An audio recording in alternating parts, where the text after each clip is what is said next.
3월 19일 목요일 학개서 1장 1절부터 15절까지의 말씀입니다. 구약시대의 성전은 하나님의 임재가 있는 곳이었고 하나님께서 말씀하시는 곳이었습니다. 유다 백성이 하나님께 제사하고 율법을 배우는 곳이었지요. 유다 백성이 하나님께 대한 언약 신앙의 정체성을 가지게 하는 곳이었습니다. 그러므로 당시 성전 건축 문제는 하나님과 유다 백성 사이에 가장 핵심적인 사안이었습니다. 그러나 신약 시대에는 내적 성전을 중요시합니다.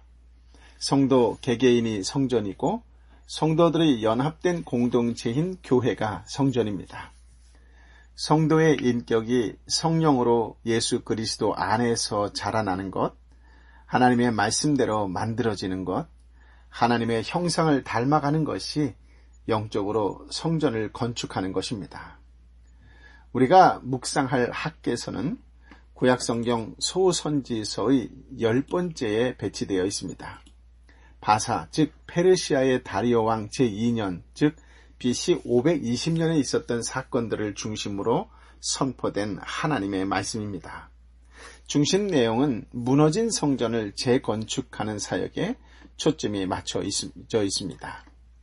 역사적으로 거슬러 올라가면 유다 백성이 BC 586년에 바벨론으로 사로잡혀 갔다가 약 70년이 지나서 바벨론을 점령한 바사의 고레스 칙령에 의해 유다로 돌아오게 되었습니다. 고향에 돌아온 그들이 가장 먼저 한 일은 무너진 성전을 다시 건축하는 일이었지요. 그런데 14년 동안이나 성전 건축을 중단하게 됩니다.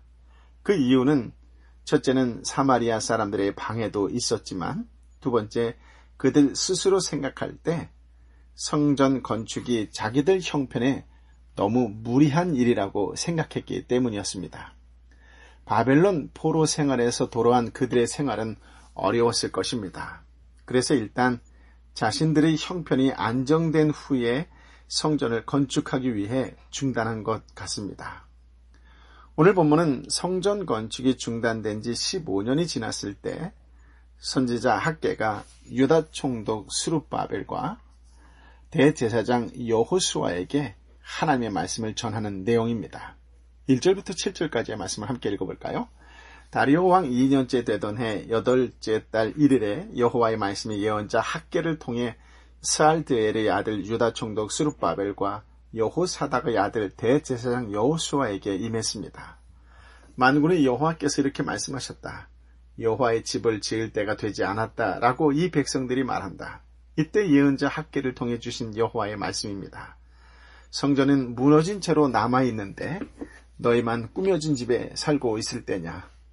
그러므로 이제 만군의 여호와께서 이렇게 말씀하셨다. 너희가 걸어온 길을 잘 생각해보라.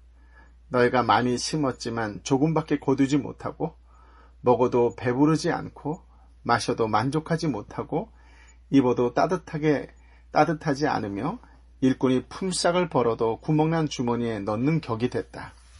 만군의 여호와께서 이렇게 말씀하셨다. 너희가 걸어온 길을 잘 생각해보라. 유다는 자신들의 형편이 어렵다는 이유로 성전 건축을 중단하고 미루었지요. 따라서 여전히 여호와의 집을 지을 때가 되지 않았다고 한다면 그것은 그들의 형편이 여전히 어렵다는 것을 뜻할 것입니다. 그런데 4절에 보면 성전은 무너진 채로 남아있는데 너희만 꾸며진 집에 살고 있을 때냐라고 말씀하세요. 무슨 뜻일까요? 꾸며진 집이라고 한다는 말은 잘 살고 있다는 그런 뜻일 것입니다. 즉 그들이 어려움을 이유로 성전 건축을 미루는 것은 성전 건축에 마음이 없다는 것을 의미하게 됩니다. 그들 마음이 여호와를 향해 있지 않다는 것이지요. 이 본문을 자기들은 좋은 집에 살면서 하나님은 초라한 집에 모시는 것이 옳으냐라며 교인들을 예배당 건축에 끌어들이는 용도로 이용하는 경우가 과거에 종종 있었습니다. 더군다나 6절의 내용은 예배당 건축에 소홀히 하는 교인들을 경고하기 위한 내용으로 안성맞춤처럼 보이지요. 자기 집은 호화로우면서도 성전 건축을 시기상조라고 미룬 유다 백성들이 무엇을 해도 수입이 적고 먹고 마시고 입어도 풍족하지 못할 것이라는 내용이기 때문입니다. 그러나 성경 말씀을 이런 식으로 해석하면 곤란합니다. 학계 선지자의 말은 전혀 그런 내용이 아닙니다.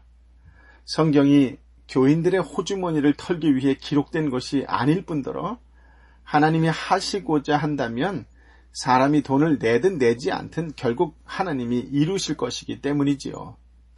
하나님이 세상의 주인이신데 성전 건축을 위해 돈을 내지 않는다고 나무랄 이유가 있겠습니까?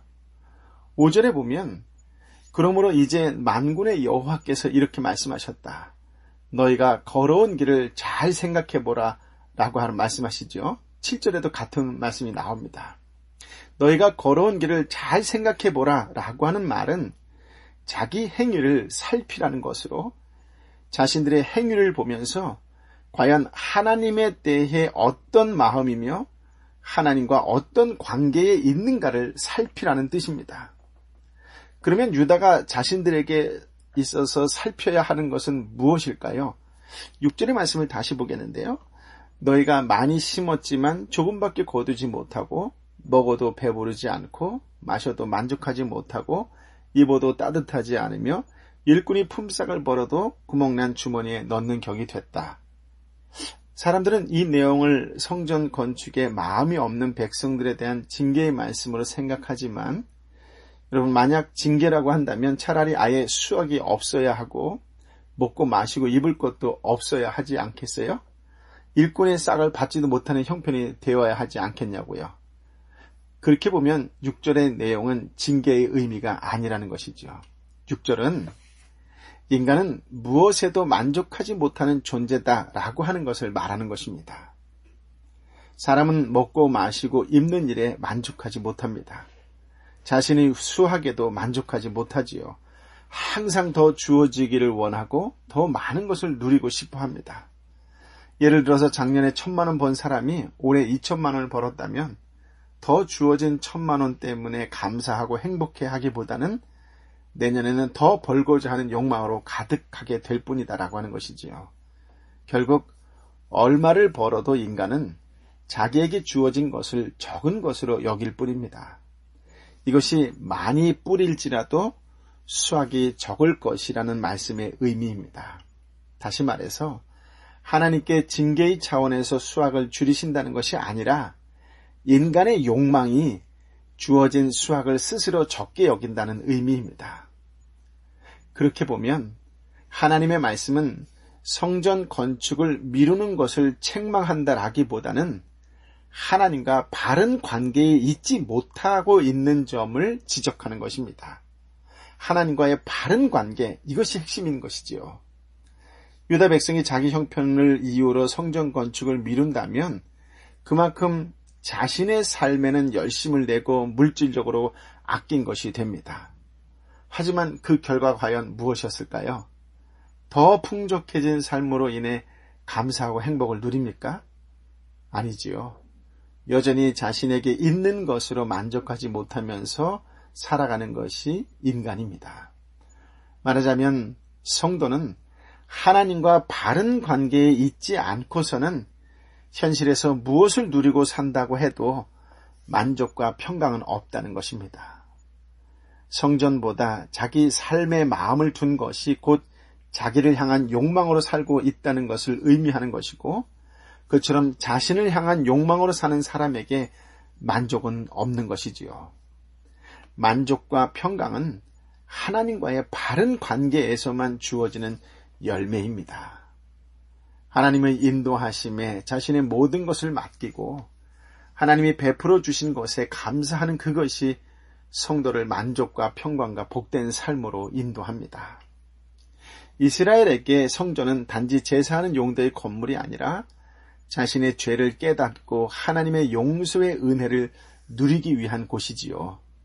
따라서 그들이 성전 건축을 미룬다라고 하는 것은 하나님의 긍휼과 은혜를 아는 것보다 자신의 삶을 풍성하게 하는 것을 더 중요하게 여겼다라고 하는 것을 뜻합니다.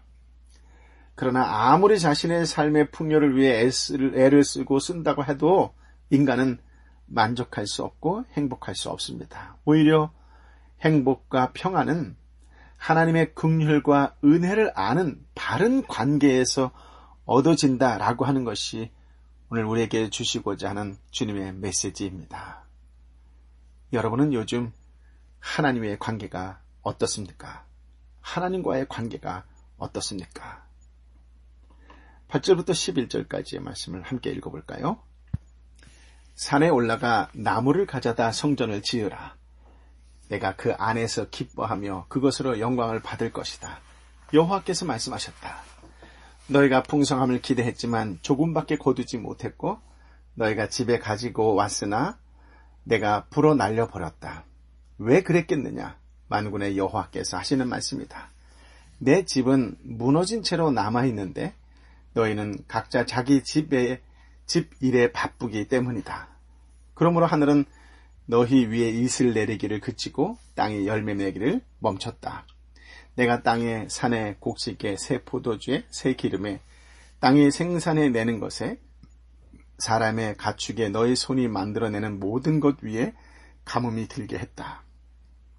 솔로몬의 성전은 레바논의 백향목으로 지었습니다. 금과 보석으로 장식하여 크고 화려했지요. 유다 백성들은 아마 그때의 성전을 생각했을 것입니다. 하지만 하나님은 산에 올라가 나무를 가져다가 성전을 건축하라고 말씀하십니다. 왜 그러셨을까요? 인간들이 좋아하는 화려한 재료를 뒤로 하고 왜 산의 나무로 지으라고 하셨을까요? 여기서 성전의 중요성이 나옵니다. 성전의 중요성은 무엇으로 지었느냐에 있는 것이 아니라 하나님의 용서를 마음에 두고 하나님께 나오는 것이기 때문입니다. 자신의 삶을 위해 힘쓰지 말라는 것은 아니지만 재물이 풍성해진다고 해서 행복해지는 것이 아니라는 것을 잊지 말아야 합니다. 왜냐하면 아무리 풍성해도 우리는 부족하다고 할 것이기 때문이지요. 그래서 성도에게는 하나님의 용서의 은혜를 아는 것보다 더 중요한 것은 없으며 그 은혜가 곧 우리를 평강과 풍성한 복으로 인도합니다. 오늘 주님의 용서의 은혜가 차고 넘치도록 임하시기를 예수님의 이름으로 축복합니다. 12절부터 15절까지의 말씀을 함께 읽어볼까요? 그러자 스엘디엘의 아들 스룹바벨과 여호사닥의 아들 대제사장 여호수아와 남아있는 모든 백성이 그들의 하나님 여호와의 말씀과 예언자 학개의 말에 순종했다. 그들이 하나님 여호와께서 그를 보내셨음을 알았기 때문이었다. 그리고 백성들은 여호와 앞에서 두려워했다.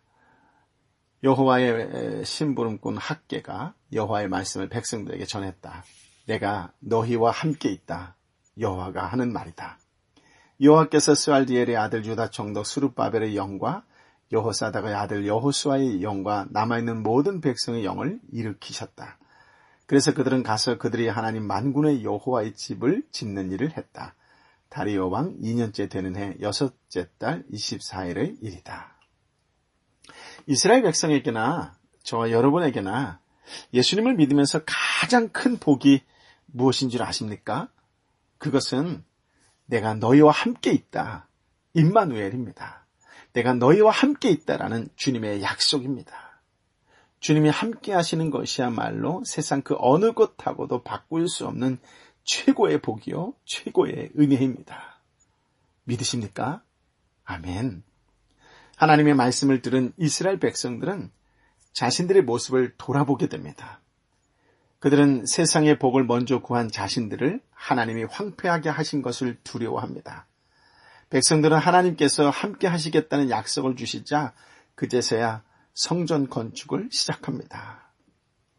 예수 그리스도는 참된 성전입니다. 하나님은 모든 복을 예수 그리스도를 통해 주시지요. 주님이 함께 하심을 믿을 때 참된 복과 평강과 은혜를 얻게 됩니다. 주님이 주시는 은혜는 세상의 만족을 구하는 것이 하나님 없이 백성이 구하는 헛된 것이라고 하는 것을 깨닫게 합니다.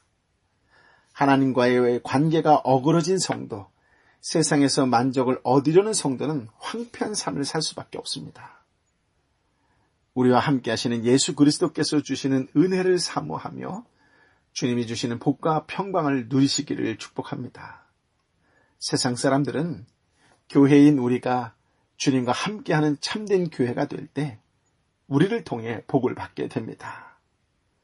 하나님과의 올바른 관계의 성도로 용서의 은혜를 아는 자로 주님과 함께 세상 속에서 축복의 통로, 은혜의 통로, 구원의 통로의 삶을 살아가시기를 예수님의 이름으로 축복합니다. 아멘.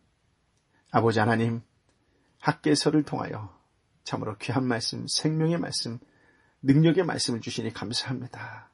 주님, 이 땅에 진정한 하나님의 사람으로 살아갈 때에 하나님과의 관계가 흔들리지 않는 올바른 관계의 성도가 되게 하여 주옵소서. 어느 순간 어떤 상황, 어떤 환경에서도 용서의 은혜를 아는 자로 세상 속에 용서를 베푸는 자요, 사랑을 나누어 주는 자로 살아가는 참된 교회, 참된 성도가 되게 하여 주옵소서. 오늘도 주님과 함께 세상 속에서 축복의 통로, 은혜의 통로, 구원의 통로의 삶을 살아가도록 성령을 부어 주옵소서.